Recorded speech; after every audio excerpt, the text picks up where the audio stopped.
Yan mga kaibigan, so maraming salamat sa papanood tong video na to at don't forget to subscribe to my channel at thank you sa mga sumusuporta sa akin mga kaibigan. Malapit na ako magkaroon ng 3,000 subscribers, yay! And also don't forget to comment down the below kung meron kayong ganito, this BMW bank car, or should I say M3 DTM. So leave a like if you want.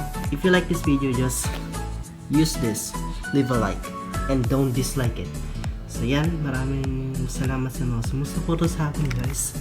Thanks for watching and I hope you like this, my toy car from MSZ diecast. So see you and I'll see you in the next video.